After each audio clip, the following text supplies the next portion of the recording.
결코 정죄함이 없나니 라는 말씀을 가지고 이 시간 여러분들과 은혜를 나누고자 합니다. 자, 오늘 본문도 조금 어렵습니다. 집중해서 잘 따라오시길 바랍니다. 자, 로마서 7장 24절을 보면 오라 나는 곤고한 사람이로다. 이 사망의 몸에서 누가 나를 건져내랴 라는 말씀을 하죠. 자, 이 고백은요, 구원받은 자라면 누구나 하는 경험이라고 지난 시간에 말씀드렸습니다.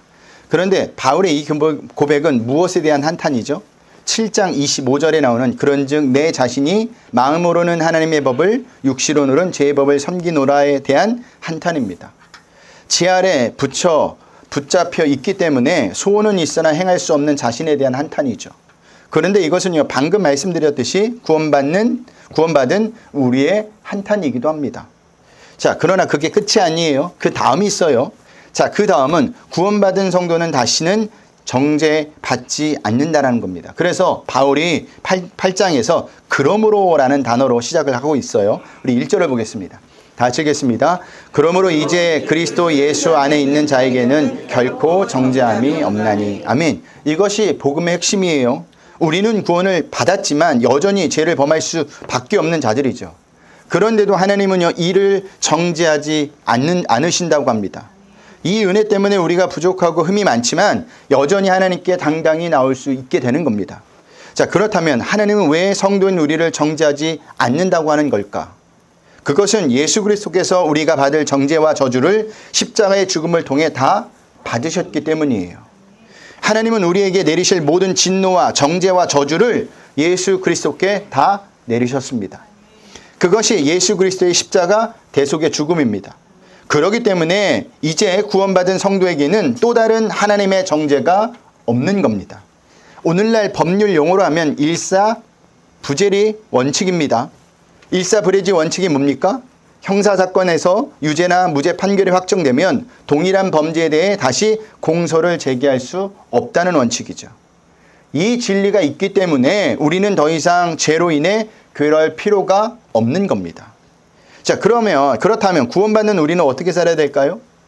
결코 정죄함이 없다는 진리에 감사하며 살아야 합니다. 그래서 바울이 7장 25절에 우리 주 예수 그리스도로 말미암아 하나님께 감사리로다 라고 고백하고 있는 겁니다. 우리 1절 다시 한번 볼까요? 다시 읽겠습니다. 그러므로 이제 그리스도 예수 안에 있는 자에게는 결코 정죄함이 없나니. 아멘. 예수 그리스도를 믿는 성도는요, 하나님께 결코 정죄함을 받지 않는다고 했습니다. 그 결과 참소자인 사단에게도 정죄함을 받지 않는다는 사실을 아셔야 돼요. 사단은요, 늘 하나님 앞에 성도들을 참소합니다. 쉬운 말로 고발을 한다는 거예요. 그런데 이 고발을 하나님 앞에서만 하는 것이 아니라 성도인 우리가 죄를 지을 때마다 우리에게 속삭인다는 거죠. 봐라, 내가 정말 하나님의 자녀냐? 이러고도 하나님의 자녀라고 말할 수 있느냐? 이런 너를 하나님의 자녀라고 인정해 줄 것 같냐? 라고 속삭인다라는 거죠. 이렇게 사단은요, 우리의 약점을 가지고 끝없이 괴롭히고 하나님께 고발합니다. 사단이 왜 이렇게 계속해서 우리를 고발하는 겁니까? 우리로 하여금 하나님의 은혜를 믿지 못하게 하여 낙심시키려고 하는 겁니다. 우리는 그럴 때마다 하나님께서 예수 그리스도 안에 있는 성도를 결코 정죄하지 않는다는 구원의 진리 위에 굳건하게 서 있어야 하는 거예요. 그리고 사단을 대적해야 합니다. 여러분, 하나님이 나를 의롭다고 하시는데 누가 나를 정죄합니까? 아무도 없어요. 사단에게는 그럴 권한이 없습니다. 그러니 사단의 속삭임에 절망하지 마시고 넘어가지 마시길 바랍니다. 오히려 뻔뻔하게 사단에게 이렇게 서단하세요. 그래, 나는 부족하고 흠이 많은 존재다. 그래도 하나님은 나를 정죄하지 않고 당신의 자녀로 삼아주시고 나를 사랑하신다. 이것이 바로 하나님의 은혜를 믿는 성도가 사단에게 취할 자세라는 거죠. 1절 다시 한번 볼까요? 읽겠습니다. 그러므로 이제 그리스도 예수 안에 있는 자에게는 결코 정죄함이 없나니. 아멘. 우리가 여기서 놓치지 말아야 할 부분이 있습니다. 그것은 하나님은 정죄는 하지 않지만 죄를 지은 당신의 자녀에게 징계는 하신다라는 거예요. 정죄는 않지만 징계의 의미인 매를 드신다라는 겁니다. 그래서 우리가 잘못된 길로 가면 하나님은요, 사랑의 징계를 내리세요. 경제적으로 어렵게 만드시거나 또는 병을 들게 하시거나 어떤 일을 실패하도록 하십니다. 그리고 그것을 통해 자기의 잘못을 깨닫고 회개하도록 이끄세요. 또한 죄를 멀리하고 하나님께 순종하고 충성한 자로 만드신다라는 겁니다. 그런데 만일 우리가 잘못을 범했는데도 하나님의 징계가 없다면 우리는 하나님의 자녀라고 볼 수 있을까요? 없을까요? 없는 겁니다. 그러므로 성도는요, 하나님께 징계를 받게 되었을 때 하나님이 자신을 정죄하는 것을 의심하지 말고 하나님이 나를 사랑하셔서 징계하시는구나 라고 생각하시면 됩니다. 하나님은요, 사랑의 매를 드시는 거예요. 그러니 매를 맞을 때도 내가 하나님의 자녀라는 사실을 감사하고 기뻐해야 하는 거예요. 부모가요, 사랑하는 자녀에게 간섭을 하는 겁니다. 남의 자식 공부 안 해도 신경 써요, 안 써요? 안 써요. 아유, 그냥 잘 될 겁니다 라고 이야기하죠. 근데 내 자식이 공부하면 안 하면 화딱지가 안 하는 거예요. 어떻게 해서든 시키려고 해요. 왜요? 자녀 잘 되기 위해서. 그런 경우를 보시면 됩니다. 자, 정죄를 받지 않는 또 다른 이유가 있습니다. 2절을 볼까요? 2절 다 같이 읽겠습니다. 이는 그리스도 예수 안에 있는 생명의 법이 죄와 사망의 법에서 너를 해방하였음이라. 아멘. 그리스도 예수 안에 있는 생명의 성령의 법이 우리를 해방시켜 주었기 때문입니다. 여기서 죄와 사망의 법은요, 율법의 저주 아래 있는 상태를 가리켜요. 이것은 구원받기 이전의 상태를 말하는 겁니다. 그런데 이제는 어떻게 되었습니까? 죄와 사망의 법에서 해방이 되었습니다. 그것도 전적인 하나님의 은혜인 생명의 성령의 법으로 해방되었다라는 거죠. 그 의미는 이제 내가 나를 책임지는 삶이 아니라 성령이 나를 책임지는 삶을 사는 자가 되었다라는 거예요.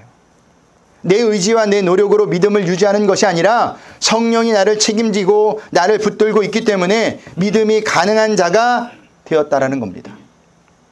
여러분, 믿음이 무엇이라고 생각하십니까? 믿습니다가 믿음이 아니에요. 믿음은 자기 한 일에서 벗어나서 예수 그리스도께서 하신 일을 의지하는 것이 믿음입니다. 그러니까 7장 24절에 바울의 고백, 오라 나는 곤고한 사람이로다. 이 사망의 몸에서 누가 나를 건져내라는 바울의 탄식은요, 나는 구원 못 받겠다. 내가 이런 꼴인데 어떻게 구원을 받나? 라는 것이 아니라 자기를 사망의 몸으로 인식함으로써 사망에서 건지신 예수 그리스도를 바라보고 감사하는 고백이라는 거죠. 한마디로 인간에게는요, 볼 것이 없으니까 예수 그리스도를 바라보자라는 겁니다. 예수 그리스도에게만 소망을 두자는 거예요. 예수님도 분명하게 말씀하지 않았습니까? 우리가 예수님을 택한 것이 아니라 예수님 당신이 우리를 택한 것이라고 말입니다. 요한복음 15장 16절을 볼까요? 다 같이 한 목소리 읽어봅니다. 너희가 나를 택한 것이 아니요 내가 너희를 택하여 세웠나니 이는 너희로 가서 열매를 맺게 하고 또 너희 열매가 항상 있게 하여 내 이름으로 아버지께 무엇을 구하든지 다 받게 하려 함이라. 아멘. 보세요. 우리가 예수님을 선택하지 않았습니다. 예수님이 우리를 선택하셨어요. 다시 한번 말씀드립니다. 자기가 한 일을 의지하는 것은요, 믿음이 아니에요. 예수님께서 하신 일을 의지하는 것이 믿음입니다. 그 의미는 우리가 무엇을 해야 하는 존재가 아니라 예수 그리스도가 하신 일을 의지하고 바라봐야 하는 존재라는 겁니다. 이것이 믿음이라는 거예요. 그래서 바울이 3, 4절에 이렇게 말하는 겁니다. 3, 4절을 볼까요? 오늘 본문 다 같이 읽겠습니다. 율법이 육신으로 말미암아 연약하여 할 수 없는 그것을 하나님은 하시나니 곧 죄로 말미암아 자기 아들을 죄 있는 육신의 모양으로 보내어 육신의 죄를 정하사 육신을 따르지 않고 그 영을 따라 행하는 우리에게 율법의 요구가 이루어지게 하려 하심이니라. 아멘. 자, 이것은 인간이 연약하여 구원에 이룰 수 없는 것을, 없었던 것을 하나님이 예수 그리스도를 통해 이루셨다는 내용입니다. 바울은 인간의 타락한 본성, 육신은 율법의 요구를 이룰 수 없다고 합니다. 그런데 율법의 요구를 누가 하신다고 합니까? 하나님이 하신대요. 어떻게 하나님이 하실 수 있을까요? 그것은 하나님의 율법을 주신 분이시기 때문이에요. 그래서 하나님이 하신다라는 겁니다. 그래서 어떻게 하셨을까요? 자기 아들을 죄 있는 육신의 모양으로 보내어 모든 율법의 요구를 행하도록 하셨습니다. 그래서 예수님이 갓난 아기부터 태어난 겁니다. 그렇게 갓난 아기로 태어나 자라면서 8일 만에 할례를 받고 모든 율법을 지키신 거예요. 그리고 십자가에서 죽으시고 다시 사신 겁니다. 왜 이렇게 하셨을까요? 우리를 예수 그리스도를 통해 의롭게 하시기 위해서입니다. 누가 하신 겁니까? 하나님이 다 하신 거예요. 주체가 누굽니까? 하나님이에요. 그러니까 우리의 구원은 처음부터 끝까지 누가 이끌고 가시는 거예요? 하나님이에요. 그러니 우리의 죄 때문에 절망할 필요도 좌절할 필요도 없습니다. 오히려 죄를 지을 때마다 우리는 어떻게 되느냐?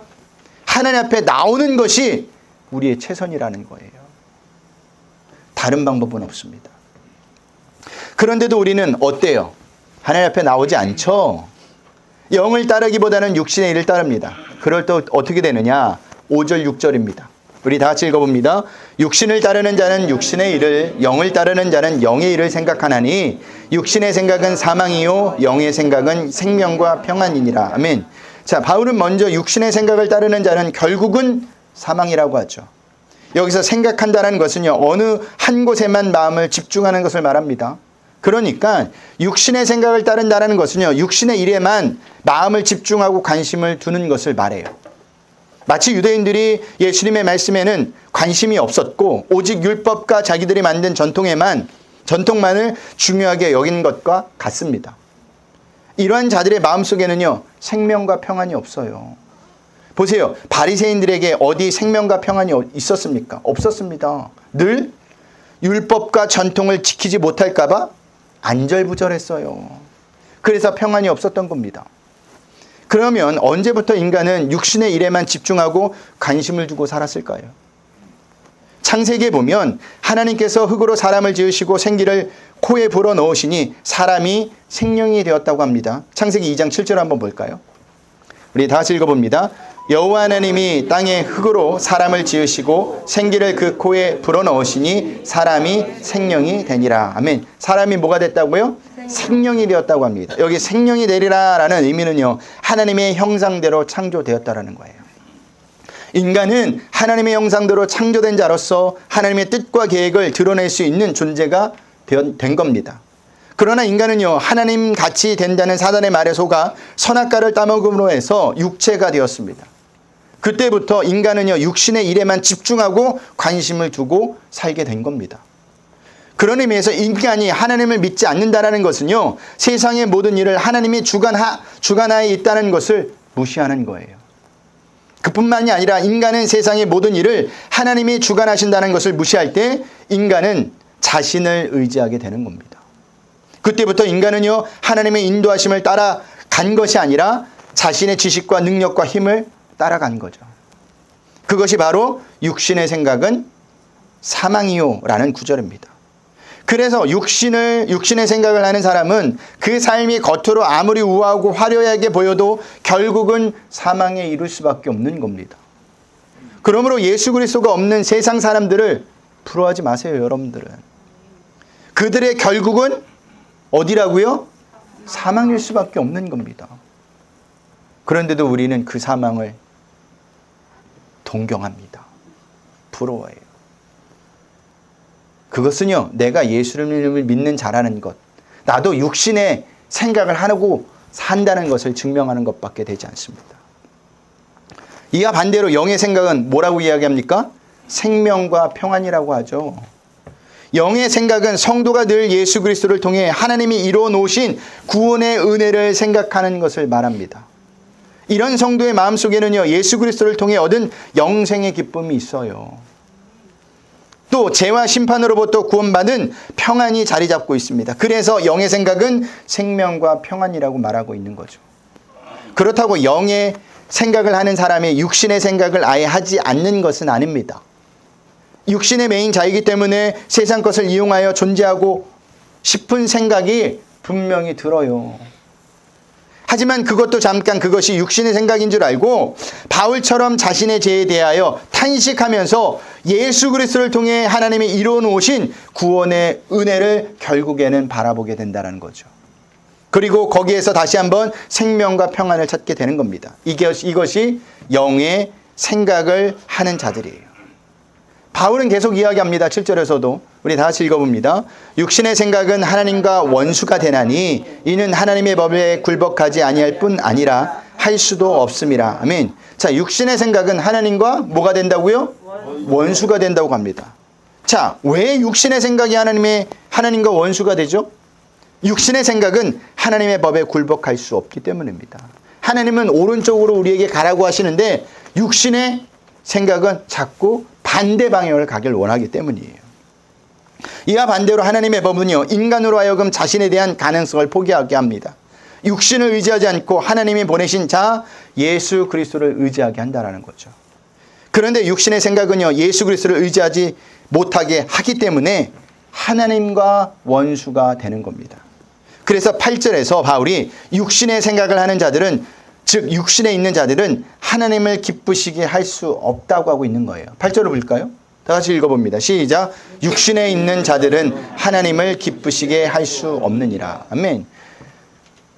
여러분, 내가 잘하면 구원에 가까워진 것 같고 내가 못하면 구원에서 멀어진 것 같은 생각은 예수 그리스도를 의지하지 못하게 하는 육신의 생각입니다. 그 생각은 하나님을 절대 기쁘게 할 수 없어요. 그러니 그 생각에서 빨리 벗어나세요. 우리의 구원은 전적인 예수 그리스도를 통한 하나님의 은혜로 받은 겁니다. 우리가 무엇을 해서 구원이 더 커지는 게 아니에요. 구원의 문이 더 넓어지는 게 아니라니까요. 근데 우리는 자꾸만 착각해요. 9절도 보겠습니다. 다 같이 읽겠습니다.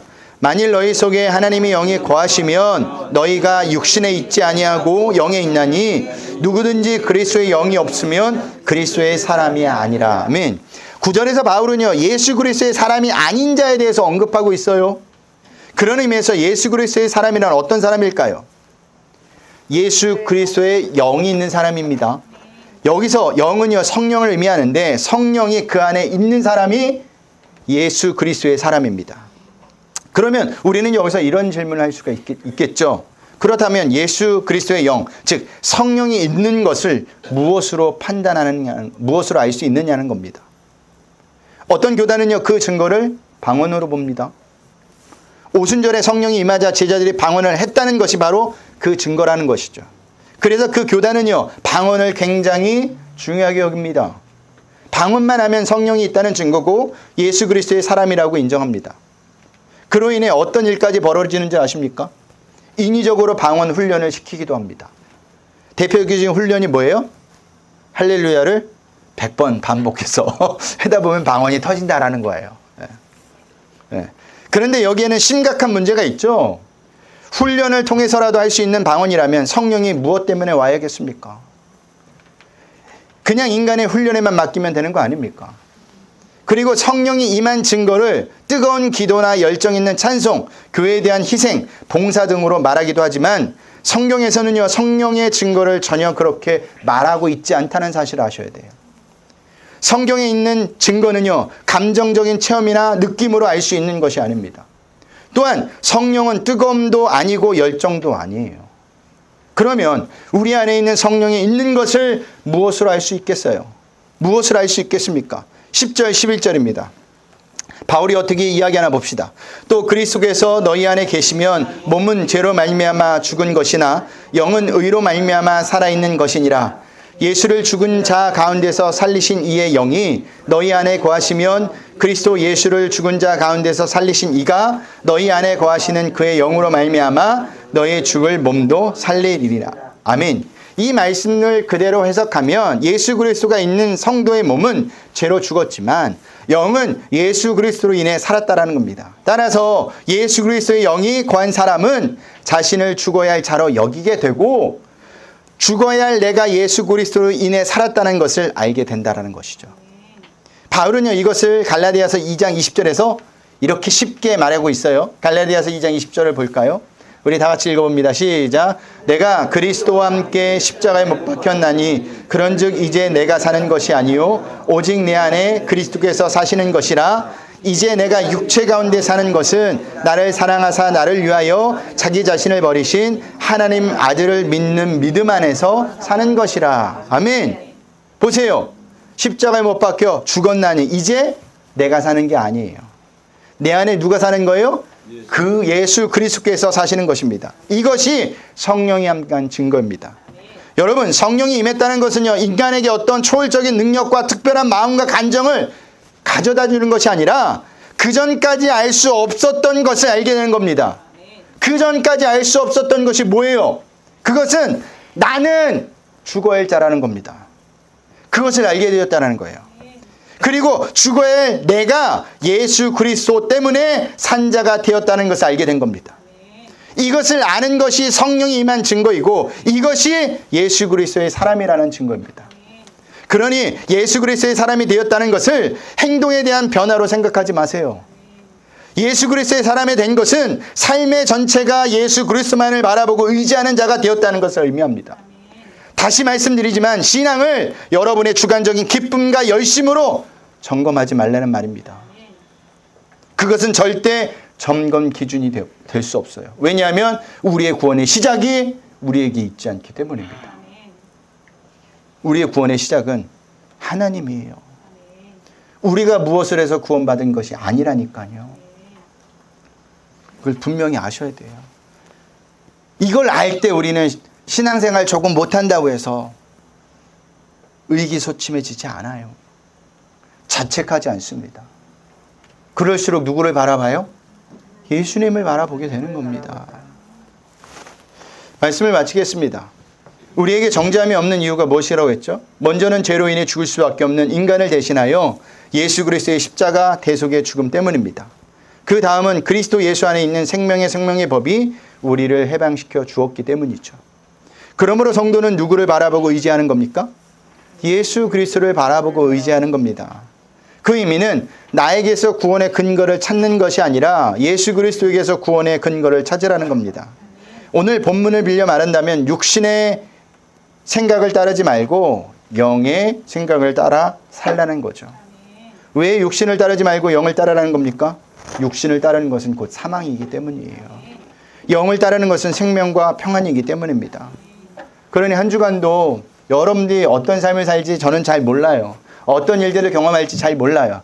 넘어지고 쓰러질 때도 있을 겁니다. 분명히 저도 그렇거든요. 근데 그때 절망하지 마세요. 그렇기 때문에 예수님이 오신 겁니다. 그 예수님을 바라보고 다시 일어서면 되는 거예요. 다시 앞으로 전진하면 되는 겁니다. 하나님이 그걸 기뻐한다니까요. 우리가 아이들을 키워보면 그렇지 않습니까? 아이들이 넘어지면 뭐라 그럽니까? 안 그러죠. 일어나. 다시 일어나면 돼. 그렇게 다시 오면 돼. 라고 이야기합니다. 우리 자녀들에게 무엇을 가르칩니까? 실패해도 괜찮아. 다시 시작하면 돼. 라는 것을 가르쳐주지 않습니까?